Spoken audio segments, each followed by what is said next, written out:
right. Well, thank you for meeting me with me today. This is going to be going over your walkthrough that we did a couple days ago.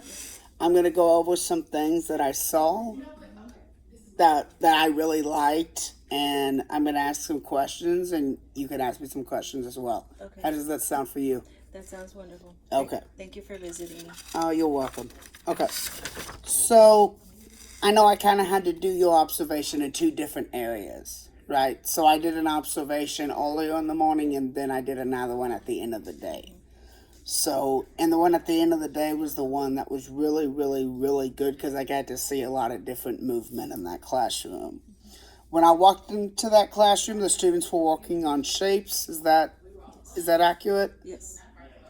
You had whole group instruction, and then it kind of shifted to small group, one on one.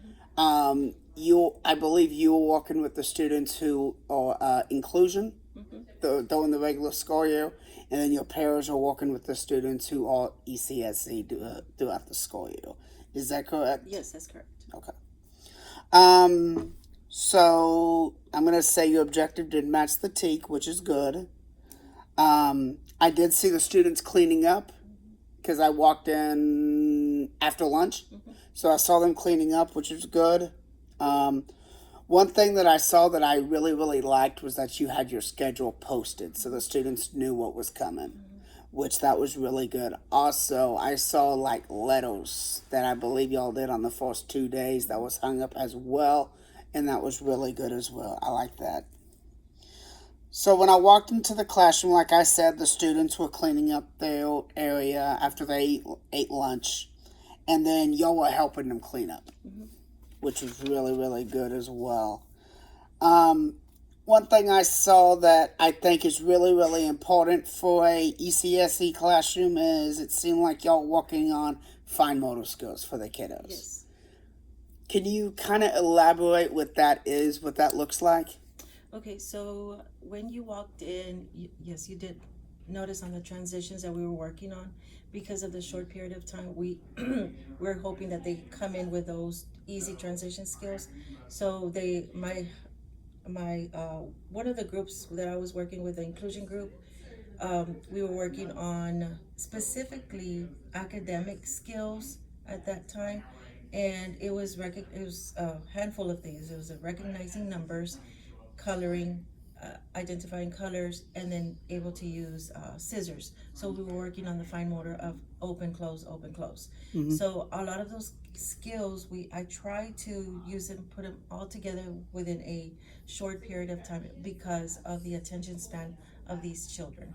And typically, I can only get them to attend to maybe 5 to 10 minutes at a time. So I had to like move on quick from child to child. So even though it seems like I was taking my time, which I was, I have to remember that in the back of my mind, these children have very short, uh, minimal attention spans. So that's the area that I was working on was fine motor. Not only do I look at the scissor, the open close, able to manipulate the scissors, and also most of the children that have developmentally, they have a whole hand grasp to a crayon or to a pencil, and so between the ages of 4 and 5, they develop the whole pincer, which is expected. You know, some will are able to close the two ring finger and the little finger, but some are not able to. So here I am doing hand over hand, and then I help them. I model for them, and then I show them. You know, I take their hand and then I put my hand over theirs, and then that's how it goes. And it's a step by step process. Some of them will lend themselves for me, holding onto their hand, and others will just push my hand away. And it's a sensory thing. Some, you have to keep that in mind.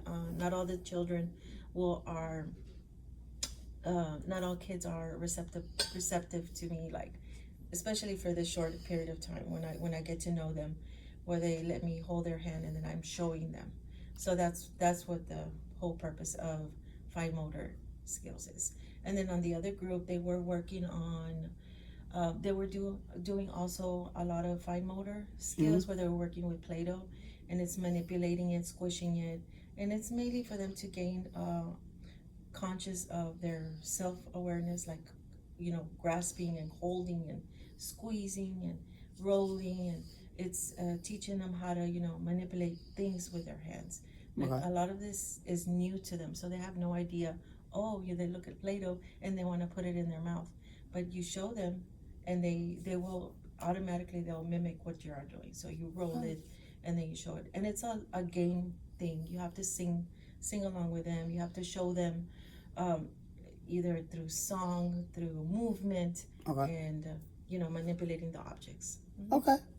Um, and then I also saw, I believe, in the group next to you, I believe that's one of the behavior students. One of your peers was working on colors with the students. And she kept putting it in her mouth, and I kept trying to tell, and I saw the parent, don't get that out of your mouth. Miss Johnson was doing the same thing. No, don't put that in your mouth. Um, what do you what do you do with students who constantly want to put something in their mouth? So in that instant, because I was working with this group, I could have easily left, but I was too engaged with my kids. In that instant, I would find replacement objects for them. So a lot of the times, I do interview parents to see if they have any type of pacifiers or fidgets that they like, and they constantly be putting in their mouth to replace the Play-Doh or to replace the activity that I have in hand. So I always make sure that I have that right next to me, whether it's a bin of fidgets or whatever it is that they prefer to put in their mouth. And I always keep in mind, if they do that, then that belongs to them. So I create like a little box of their preferred, objects or whatever they like to manipulate. Okay. So, in that case, it's not so much about letting them know, no, don't put it in your mouth. Um, we have to keep in mind that verbally, you might think they understand it, but you have to show them, like, stop, a lot of gestures, and going to them and physically prompting them, like, no, you stop, no, no, put in mouth. Um, that's some of the things that I do to address, those type of behaviors. That's good, and I saw that the other day as well. You and your parents will actually say, no, we don't do that, and give them the replacement behavior. The replacement thing to do instead of putting an unknown object into your mouth, which, mm-mm, mm-mm. So one thing, actually, there's a few things I liked when I walked into your room to do an observation. One of the things I liked is that you and your parents were working really good with those kiddos. You could tell that their procedures and other things in place for those kiddos. And isn't ECSC a place where they really, really need that structured environment like cells and ABC? Oh, absolutely. So, granted, these children come in with no structure from home, and it's typically and I always call it beginning, the entrance, the door to special education. So when they come in, it takes a minute for them to get into that routine and procedures, and that's very important to have for them. Every day we do the same thing. It may be redundant to us, but not to them. To them, it's like, oh, let's do it again. Let's do it again. And their eyes brighten up because, oh, they want to sing the song. So that piece to where we have to follow a schedule and make sure we have structured activities for them ready is very necessary. It's not an option. So absolutely, for my kids that come in, even in this time period when it's very short days that we um, do instruction with the students, we have to have like a set schedule. Like, we're gonna do this. We're gonna come in, put your backpack away, get your lunch kit, get a breakfast, sit down. We do breakfast, and and so that becomes a routine for them. Yeah. And once we set that routine, it's fine. We have minimal behaviors happening. Which is always good. That's always a good thing. What about those students who are a little bit resistant in a way to go towards that structured environment? Okay, so in that case, and we have one of the students she has challenging behaviors. So we're using all our tools, like from the strategies that were listed on her behavior intervention plan to I'm even adding like things for my setting up her area to calm her down. So there's a lot of things that go into mine. Not We don't just sit on the idea of, oh, they send us a packet of information from her. Like, we actually have to get to know the student to see what her likes, what her dislikes are. Yes, we are gonna get that, non-compliance frequently, but it's really getting to know the student to see what they like, and then giving her the, first then system, and that works wonders sometimes. Sometimes it doesn't, and don't get me wrong, and I always have much respect for them, because we tend to forget that they have a disability. And I always treat them like they're my kids, and we treat them like they're regular people, and I give them options. Do you want this? Do you want this? Okay, let's work for this.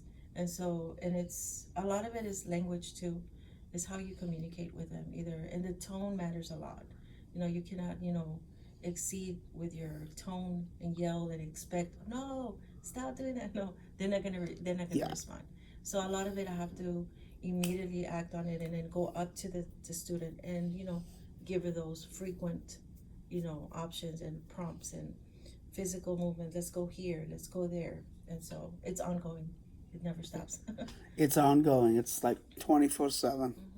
So it's, And then that one behavior student, which I think it's the same student we're thinking of, when I did my walkthrough, she was kind of, excited. yes, excited. She was like, probably like, who are these two people in here? Because she didn't know me. She might know Miss Johnson, but she didn't know me. But They do. So for new visitors that come into the classroom, it is very apparent to them, because they never seen you. So it does make them distract. They get easily distracted, and I think that's one of the things that happened with her when both of you walked in, when you walked in. She got easily distracted because she was working fine, and it's a lot of it is attention-seeking behaviors. And, hello, it's right here, I'm me. So we have to redirect her, and then get her back into regroup. Follow the activity that we were doing on hand. and that's one thing I saw when she was doing her little thing. After a couple minutes, she set her back down and she went to walk with one of your parents, which was great to see. That was actually a phenomenal turnaround. She went from being upset or angry or frustrated to sitting down and doing her work to a point. Yes. But that was a good turnaround. I really liked that. So something else, I liked that you and your parents were working with those kiddos. You were letting some of them do independent walk and some of them do one-on-one, and that's a really good thing. Because I know some of your kiddos are inclusion kiddos. The ones you were working with? Right. Or all four of them inclusion kiddos, the ones you were working with? No, to answer your question. So two of them they were mainstreamed into the general education classroom during the school year, and then two of them weren't. So the two that weren't, those were the ones that I was doing one-to-one, because they had never had that, I'm guessing that they had never had that opportunity to work with scissors, the fine motor skills. And those are very practical things that I actually teach at the beginning of school years. That's something that I always put on my list: writing, scissors, crayon coloring. I think those are very necessary for them to produce, or to work on their academic skills. So not only do I focus on their behavior, but I also focus on, okay, we need to get this activity done. Yeah. I need for you to gain something for me, not for me, but just for you. So it's a whole, it's like a little world of things that I have, in the classroom. So Because I could tell, because I observed your classroom and I observed the teacher next door as well, because y'all both ECSE. Y'all are both great at working with the little kiddos. Definitely. Behavior and academics, y'all were both doing it, which is phenomenal. You were doing it really well with those kiddos, and that was good to see. Do you have any questions for me? no, not at all. Thank you. I appreciate your input. You're welcome. You're welcome. But thank you so much. I appreciate that. All right. Thank you.